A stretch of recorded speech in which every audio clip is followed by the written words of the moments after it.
काफ़ी ऐसे फ्रेंड्स हैं मेरे और काफ़ी अभी के टॉपर्स भी हैं जिन्होंने फर्स्ट अटैम्प्ट में क्लियर किया है, सेकंड थर्ड अटैम्प्ट में भी क्लियर किया है। लेकिन उनकी पढ़ाई सिर्फ 1 साल की नहीं है। जो फर्स्ट अटैम्प्ट में क्लियर करते हैं ज़रूरी नहीं कि उनकी पढ़ाई सिर्फ 1 साल की है, ज़्यादातर वो हिडन रहता है। उनकी पढ़ाई हो जाती है 12th से स्टार्ट हो जाती है या ग्रेजुएशन में एटलीस्ट वो शुरू कर देते हैं। तो मेरा पर्पस यहाँ पर आने का यही था कि जो भी बच्चे एग्ज़ाम दे रहे हैं उनको क्लियरली पता हो कि कैसे पास की जाए ये एग्ज़ाम और कैसे कम टाइम में की जाए। जो गलतियाँ मैंने करी या मेरे तरह मेरे फ्रेंड्स ने करी जिनको टाइम लग गया था, और जो गलतियाँ उन लोगों ने नहीं करी जो वाकई में टॉपर्स हैं, जो फर्स्ट सेकंड अटैम्प्ट में फटाफट क्लियर हो जाते हैं, उनके एक्सपीरियंसेस मैं आपसे शेयर करूँगा। इट विल टेक 15 मिनट्स, लेकिन आप प्लीज़ ध्यान से सुनिए और बिलीव मी, मुझे पूरा भरोसा है उसका बहुत ज़्यादा बेनिफिट होगा आप लोगों को। और मुझे लगता है यहाँ पर जो प्रीलिम्स, मेंस और इंटरव्यू 3 स्टेजेस हैं, उनमें प्रीलिम्स सबसे ज़्यादा इम्पॉर्टेंट है। मेरे हिसाब से प्रीलिम्स में सबसे ज़्यादा कंपटीशन है। अप्रॉक्स 10 लाख रजिस्टर करते हैं, जिनमें से 5 लाख एग्ज़ाम देने आते हैं। 5 लाख में से 20,000 सिलेक्ट होते हैं मेंस लिखने के लिए, बराबर है। और इंटरव्यू देने के लिए 20,000 में से 3,000 सिलेक्ट होते हैं, राइट। और फाइनल लिस्ट में 1,000 आते हैं। तो आप हिसाब लगा लीजिए, सीसैट एप्टीट्यूड थोड़ा हिसाब लगा लीजिए। 5 लाख में से सिर्फ 20,000, अप्रॉक्स करिए 25 में से एक बच्चा, ठीक है। 20,000 में से 3, बराबर 7 बच्चों में से एक बच्चा। फिर इंटरव्यू में 3,000 में से 1,000 निकलते, यानी 3 बच्चों में से एक बच्चा। यानी अगर हम इंटरव्यू पहुंच जाते तो 3 में से एक तो पक्का ही है, तो चांसेस बढ़ गए ना पास होने के। लेकिन प्रीलिम्स में बहुत कम चांसेस होते हैं। दूसरा ये कि प्रीलिम्स में बच्चे जब फेल हो जाते हैं, जब नापास होते हैं, तो पूरा 1 साल लगता है अगली प्रीलिम्स आने में। लेकिन अगर प्रीलिम्स में पास हो गए तो इमीडिएटली 3.5-4 महीने में मेंस आती है, इमीडिएटली उसके बाद इंटरव्यू आता है। पूरा 1 साल का प्रोसेस कंटिन्यूसली चलता रहता है, तो बच्चे की पढ़ाई चलती रहती है। लेकिन जब प्रीलिम्स फेल हो जाता है बच्चा तो पढ़ाई छूट जाती है, कोई थोड़ा टाइम घर चला जाता है, कोई रोता धोता रहता है, तो उसमें थोड़ा वो हो जाता है, छूट जाती है, पढ़ाई छूट जाती है। और एक बार पढ़ाई छूट गई, एक बार आप प्रोसेस से बाहर आ जाते हो ना, तो फिर वापस प्रोसेस में आने में ना टाइम लग जाता है। ये बच्चों को रियलाइज़ नहीं होता है। तो मेरा पूरा फोकस ये रहेगा आप सबको बताने का कि प्लीज़ प्रीलिम्स पे फोकस करिए। सबसे ज़्यादा फोकस प्रीलिम्स पे करिए। आप मेंस के लिए द हिंदू न्यूज़पेपर, कितने लोग पढ़ते हैं द हिंदू न्यूज़पेपर यहाँ पे? क्या हुआ, पहले तो एग्ज़ाम तो सब दे रहे हैं, कम पढ़ते हैं क्या बच्चे? बाकी के पेपर्स पढ़ते होंगे। फिर न्यूज़पेपर तो पढ़ते ही हैं। मेंस में सबसे ज़्यादा बेनिफिट उसका मिल जाएगा। लेकिन और मेंस में आंसर जब हम लिखते हैं, फॉर एग्जांपल एस्से का पेपर है, तो किसी ने न्यूज़पेपर नहीं भी पढ़ा होगा, उसकी सोच अच्छी होगी, उसका एक्सप्रेशन अच्छा होगा, तो कुछ ना कुछ तो अच्छा लिख कर ही आएगा। वैसे ही एथिक्स के पेपर में लिख कर ही आएगा। इनफैक्ट पेपर 2 और पेपर 3 जो कि पॉलिटी और इकोनॉमिक्स ज़्यादातर हैं, जिसमें उसमें भी आप कुछ ना कुछ लिख कर ही आओगे। एजुकेशन पे अगर कुछ आ रहा है तो आप लिख कर आओगे, हेल्थ पे कुछ आ रहा है तो आप लिख कर आओगे। लेकिन इशू ये हो जाता है प्रीलिम्स में आपको चॉइस दी रहती है, या तो आपको वो चॉइस आ रही है या तो नहीं आ रही है, ईदर और ऐसा हो जाता है। तो वहाँ पर डिफ़िकल्टी बढ़ जाती है। बच्चों को लगता है कि प्रीलिम्स ज़्यादा इजी है, मेंस ज़्यादा डिफिकल्ट है। राइटिंग प्रैक्टिस करते हैं, लेकिन प्रीलिम्स क्लियर ही नहीं होगा तो क्या कर लोगे उस राइटिंग प्रैक्टिस का, है कि नहीं? तो इसीलिए पूरा फोकस सबसे पहले आप प्रीलिम्स पे लगाइए। It won't take more than 4.5 months, 4.5 महीने से ज़्यादा नहीं लगता है। सर आपको डेफिनेटली बताया होगा सर ने इस क्लासेस में। लेकिन वो ज़रूरी है पहले करें, ताकि हम एक सिक्योर हो जाए कि हम पक्का प्रीलिम्स पास हो रहे हैं और पक्का मेंस लिख रहे हैं। ठीक है, यहाँ तक ठीक है? प्रीलिम्स में 2 चीज़ें बहुत ज़्यादा मायने रखेगी। कुछ 5 सब्जेक्ट्स हैं, उनको अगर हम अच्छे से करें, और दूसरा टेस्ट सीरीज़, उनको हम अच्छे से करें। देखिए, आपको एकलव्य और अर्जुन की कहानी पता होगी, राइट? एक बार जैसे अभी यहाँ पर लाइट चली गई थी, तो तेज़ हवा आई, बुझ गया, कैंडल वैंडल बुझ गया, पूरा अंधेरा हो गया। पर बच्चे तो खाना खाने में लगे ही थे। और जब तक गुरु द्रोणाचार्य ने कैंडल वैंडल जलाई तब तक बच्चे पूरा सफा चट कर चुके थे, खाना खा चुके थे बढ़िया मज़े से।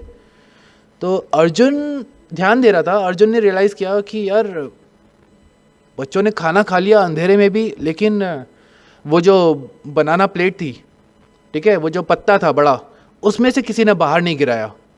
हो सकता था ना कि दाल गिर जाए, सांभर गिर जाए इधर उधर। तो गुरु द्रोणाचार्य से पूछा कि भाई ये कैसे हो गया, बच्चों ने ऐसा क्यों किया। तो गुरु द्रोणाचार्य ने बताया कि आप रोज़ खाना खाते हो, उसी प्लेट में, उसी बनाना प्लेट में रोज़ खाते हो, वैसे ही खाते हो। तो आपने इतनी बार उसको प्रैक्टिस कर दिया, इतनी बार प्रैक्टिस किया है कि अब आप वो आंखें बंद करके भी आप कर सकते हो, फिर लाइट हो या ना हो। कहने का तात्पर्य ये है कि प्रीलिम्स हो या मेंस हो, स्पेशली प्रीलिम्स में इतना प्रैक्टिस चाहिए, इतने बार रिवीजन करना है, ताकि जैसे ही ऑप्शन आए, कोई क्वेश्चन हम कर रहे हैं प्रीलिम्स में, उसमें ऑप्शन देखकर हमको समझ में आ जाए कि नहीं यार ये तो बिल्कुल गलत है, नहीं यार ये तो बिल्कुल सही है। ये कब होगा? जब हम बार बार प्रैक्टिस करेंगे, रिवाइज करेंगे। ठीक है, बुक्स में बताऊंगा आपको क्या पढ़ना है, वो सर भी बताएंगे, कोई भी बताएगा, लेकिन ज़्यादा बार रिवाइज करना ये सब लोग भूल जाते हैं। इस एग्ज़ाम के लिए सेल्फ स्टडी बहुत ज़्यादा चाहिए। हम अतुल सर, हम जो यहाँ पर आपको थोड़ा गाइड कर रहे हैं, हम आपको गाइड कर सकते हैं। घोड़े को घास या पानी तक ले जाया जा सकता है, पानी और घास उसको खुद ही खाना पड़ेगा, आपको खुद ही पढ़ना पड़ेगा लाइब्रेरी में बैठ के शांति से 6, 7, 8 घंटे जो भी आप कर सकते हो, खुद ही रोज। ओके, तो ये सेल्फ स्टडी और रिवीजन बिल्कुल नहीं भूलोगे आप, कुछ भी हो जाए। आज से आप ये तो लेकर जाओगे यहाँ से। अब आते हैं प्रीलिम्स की पढ़ाई। प्रॉब्लम ये होता है बच्चों को, मुझे भी हुआ था, प्रीलिम्स फेल हुआ हूँ मैं, 3 बार फेल हुआ हूँ प्रीलिम्स। तो मुझे पता है कि फेल क्यों हुआ था मैं और पास क्यों हुआ हूँ। बुक्स हैं, अब उन बुक्स को पढ़ें और उन बुक्स का बहुत ज़्यादा फ़ायदा होगा। और उन बुक्स को ही क्यों पढ़ें और बाकी बुक्स को क्यों ना पढ़ें, और कितनी बार उन बुक्स को पढ़ें और उनका फ़ायदा क्या होता है।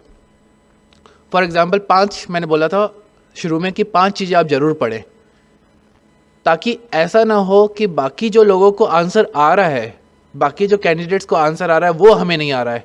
अगर ऐसा होगा ना तो पक्का हम फेल हो जाएंगे। हाँ, ऐसा होता है, काफ़ी सारे क्वेश्चंस ऐसे डिफ़िकल्ट आते हैं या कंफ्यूजिंग होते हैं जो काफ़ी बच्चों को नहीं आते हैं, कुछ ही बच्चों को आते हैं। चलेगा बिल्कुल चलेगा, कोई बात नहीं। 20,000 सीट्स है प्रीलिम्स के लिए, प्रीलिम्स पास होने के लिए। ऐसा नहीं होना चाहिए कि जो सबको आ रहा है वो हमको नहीं आ रहा है, या जो एटलीस्ट 20,000 बच्चों को आ रहा है वो हमको नहीं आ रहा है। ठीक है।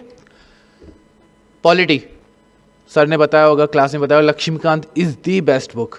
कितने लोग लक्ष्मीकांत को फॉलो करते हैं यहाँ पे? सभी करते हैं, चलो अच्छी बात है। ये तो टेबल्स रहती है लक्ष्मीकांत में, उसमें सब समझ में आ जाएगा। उनको बहुत अच्छे से फोकस करिए, लक्ष्मीकांत को कवर टू कवर अच्छे से पढ़िए। उसके बाद आते हैं मॉडर्न हिस्ट्री। मॉडर्न हिस्ट्री के लिए स्पेक्ट्रम की बुक अच्छी है, एनसीईआरटी अच्छी है, कोई भी पढ़िए। मैं प्रेफर करता था मॉडर्न हिस्ट्री के लिए spectrum by Rajiv Ahir, IPS officer.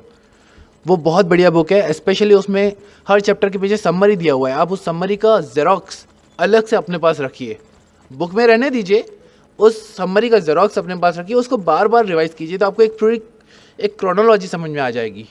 ठीक है। फिर आता है एनवायरनमेंट। एनवायरनमेंट के लिए 12th क्लास की बायोलॉजी की NCERT जो है, उसका एक सेक्शन है इकोलॉजी, वो करें। अगर वो नहीं करना है लोगों को तो ICSE की 9th और 10th की किताब आती है, वो करें। इन दोनों में से कोई भी कर लिया, एटलीस्ट बेसिक एनवायरनमेंट अच्छे से होगा। ठीक है। उसके अलावा करंट्स आता है, आपको वो न्यूज़पेपर में से करना पड़ेगा। 4th geography. ज्योग्राफी के लिए 6th to 12th NCERT अनिवार्य है, अच्छे से करना है, धीरे धीरे करना है। उसमें जो किसने देखी है ना, अब बच्चों आपने देखी होगी 6th और 7th की NCERT देखी है कि सीधा 11th 12th की उठाते हो।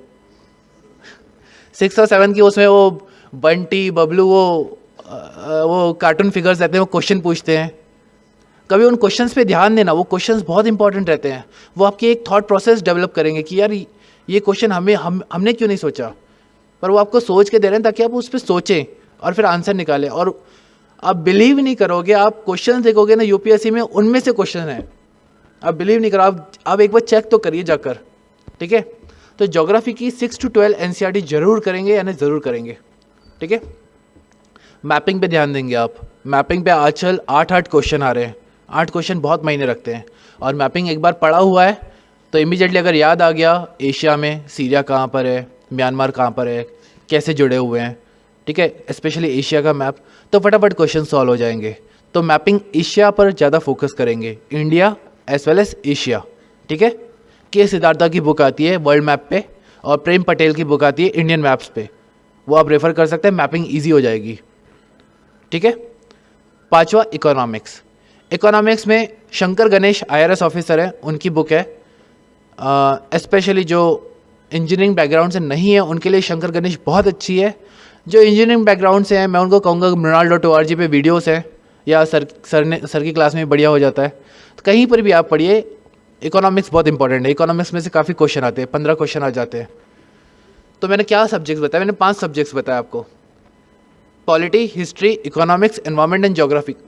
कुछ भी हो जाए आप पहले ये 5 सब्जेक्ट अपने हाथ में रखिए, ये बेसिक सब्जेक्ट्स हैं। ये अगर नहीं आ रहे हैं तो हम पक्का फेल हो जाएंगे। बाकी आए नहीं आए ठीक है, ये नहीं आ रहा है तो पक्का पक्का फेल होंगे। तो ये 5 सब्जेक्ट अच्छे से करिए। मैंने आपको बुक्स बताई है, मैंने आपको ये भी बताया कि उन बुक्स को कैसे पढ़ें। पॉलिटी में टेबल्स पे ज़्यादा ध्यान दें, हिस्ट्री में स्पेक्ट्रम पे ज़्यादा ध्यान दें, ज्योग्राफी में वो जो क्वेश्चन है उन पे ज़्यादा ध्यान दें, ठीक है। तो आराम से बैठ के लाइब्रेरी में सेल्फ स्टडी करेंगे, बार बार रिवाइज करेंगे और छोड़ेंगे नहीं। जिद पकड़ लेना, करना है करके रहेंगे। बस ये एक जिद अपने पास रेडी रखना। कोई कुछ भी बोले नहीं यार मुझे करना है, मैं कर लूँगा, मुझे पता है। सबने कर लिया, 1000 बच्चे कर लेते हैं यार हर साल, क्यों नहीं कर सकते हम आप, ठीक है। तो बस आप ये ध्यान में रखिए। अगर आप बच्चों में से कुछ 5 या 10 बच्चे भी अगर प्रीलिम्स पास हो जाते हैं मेरी ये बात सुन के, तो आई थिंक कि चलो फ़ायदा हो गया कुछ। ओके, चलो, थैंक यू, नमस्ते।